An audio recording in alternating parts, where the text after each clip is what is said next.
বন্ধুরা, আজকের গল্প টুনির তিন কন্যা। জানো টুনি, আমার এখন কত খুশি লাগছে। আর কদিন পরে তোমার এই সুন্দর সুন্দর ডিম দুটো থেকে দুটো নাদুস নাদুস ছেলে ছানা বের হবে, আর আমাকে বাবা বাবা বলে ডাকবে। হ্যাঁ গো টোনা, আমিও তো ডিম দুটো দিয়ে অনেক খুশি। কিন্তু টোনা, এই ডিম থেকে ছেলে ছানা বা মেয়ে ছানা যাই হোক না কেন, আমি দুটোতেই খুশি। না গো টুনি, আমার ছেলে ছানাই চাই। আমি আমার ছেলেদের সাথে খেলবো, মজা করব, ওদের উঠতে শিখাবো। কত স্বপ্ন আমার ওদের নিয়ে। তবে আমি এখন দানা খুঁজতে যাই টুনি, তুমি বাসাতেই বসে থাকো। এই কথা বলে টোনা দানা খুঁজতে চলে যায়, আর টুনি তার বাসায় বসে ডিমে পা দিতে থাকে।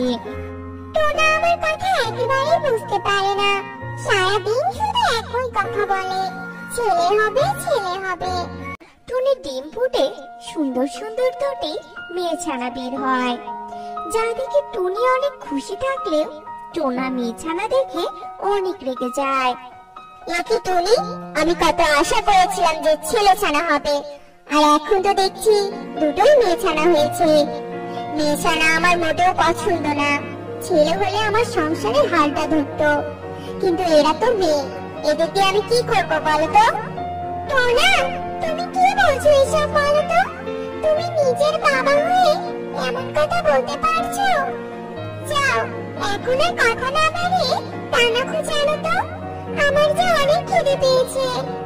যাচ্ছি টুনি, তবে টুনি, তোমার এই মেয়ে ছানারা বড় হয়ে আমাকে যেন বাবা বলে না ডাকে, নইলে কিন্তু আমি ওদের অনেক মারবো বলে দিলাম। এইসব কথা বলে টোনা রেগে দানা খুঁজতে চলে যায়। টোনার কথা শুনে টুনির অনেক মন খারাপ হয়, কিন্তু কোনো উপায় নেই বলে টুনি চুপ করে বসে ছানাদের আগলে রাখতো। এভাবেই কয়েকদিন কেটে যায়। টুনির ছানারা এখন কথা বলতে শিখে গেছে। বাবা বাবা, আমাদের না বাইরে যেতে খুব ইচ্ছে করে, তুমি আমাদের তপনকে একটু বাইরে ঘুরতে নিয়ে যাবে বাবা? কি, তুই আমাকে বাবা বললি? আচ্ছা টুনি, তোকে না সেদিন বললাম, সেটা তোর কি মাথায় নেই নাকি? এই বাচ্চা আমাকে বাবা বলে ডাকছে কেন?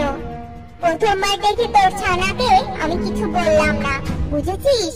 কিন্তু এর পরের বার যদি আমাকে বাবা বলে ডাকে, আমি কিন্তু বাসা থেকে বের করে দিব। এই কথা বলে টোনা বাসা থেকে বাইরে চলে যায়। মা মা, বাবা আমাদের সাথে সবসময় কেন এমন করে বলো তো? মনে হয় আমরা বাবা নিজে নেই না। এমন কিছুই না রে মা, তোরা বাবার কথা কিছু মনে করিস না কেমন? আর শোন মা, আজ থেকে তোরা তোদের বাবার সাথে কোনো কথা বলবি না। তোরা দুজনেই মেয়ে ছানা হয়েছিস বলে তোদের বাবার অনেক মন খারাপ, বুঝলি? মায়ের এমন কথা শুনে দুই ছানার অনেক মন খারাপ হয়, আর সেদিন থেকে তারা আর টোনাকে বাবা বলে ডাকতো না। অবশেষে টুনির আবারও ডিম দেওয়ার সময় হয়, আর বিকেলে টুনি বাসায় একটা ডিমও দেয়। মা, এবার আমাদের একটা ভাই হবে, তাই না মা? তখন বাবা অনেক খুশি হবে। হ্যাঁ মা, আমারও মনে হয় এই ডিম থেকে একটা ছেলে ছানা বের হবে। অবশেষে তোদের বাবার স্বপ্নটা সত্যি হবে সোনা। টুনি আর ছানারা যখন এসব কথা বলছিল, তখনই সেখানে টোনা চলে আসে। সে কি গো, তুমি আবারও দেখছি ডিম দিয়েছো। জানো, আমার যে কি খুশি লাগছে এই ডিমটা দেখে। এবার এই ডিম ফুটে আমার একটা ছেলে ছানা বের হবে, আর এবার আমার ছেলে হলে আমি বনের সব পাখিদের নিমন্ত্রণ করে খাওয়াবো। টোনার এমন হাসি মুখ দেখে টুনিও অনেক খুশি হয়, আর মনের আনন্দে সেই ডিমে তা দিতে থাকে। এভাবেই কয়েকদিন কেটে যায়।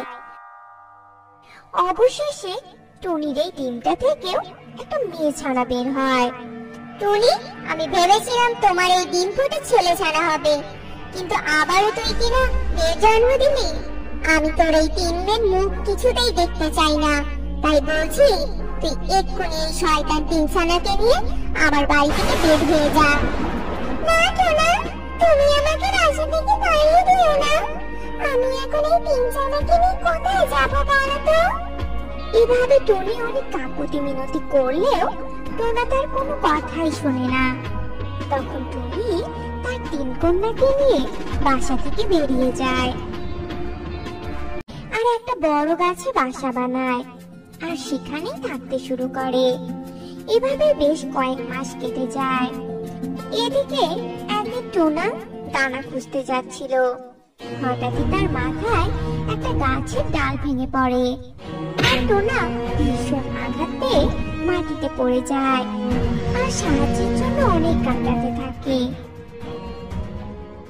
এদিকে টুনির দুই ছানা টুনিকে বলে, মা মা, তুমি তো রোজ দানা খুঁজতে যাও, আজকে না হয় আমি আর বোন দানা আনতে যাই। ও মা, যাই? তুমি বরং বাসাতে বসে ছোট বোনকে নিয়ে থাকো, কেমন?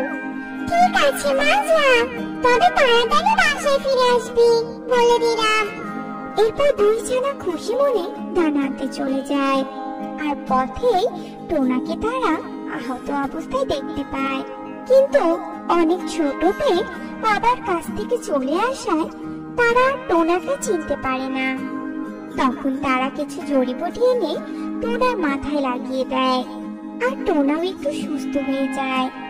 এদিকে ছানার আসতে দেরি হওয়ায় টুনি ছানাদের খুঁজতে খুঁজতে সেখানে চলে আসে আর টুনি টোনাকে দেখে চিনতে পারে। তারপর ছানারা টোনার ব্যাপারে সব কথা তার মাকে বলে। দেখেছো টোনা, মেয়ে বলে তুমি এদের কত অপমান করে আমাদের বাড়ি থেকে তাড়িয়ে দিয়েছো, আজ সেই মেয়েরাই কিনা তোমার জীবন বাঁচালো। ছানারা, এটাই তোদের বাবা। টুনি, এভাবে বলো না আমায়, আজ আমি আমার ভুল বুঝতে পেরেছি। মেয়ে হলেও এরা কোনো কিছুতে কম না। ছানারা, তোরা তোদের বাবাকে ক্ষমা করে দে সোনা। টোনার কথায় সবাই অনেক খুশি হয়। এরপর টুনিও টোনাকে ক্ষমা করে দেয়। তারপর টুনি স্বামী আর তার তিন কন্যাকে নিয়ে সুখে দিন কাটাতে থাকে।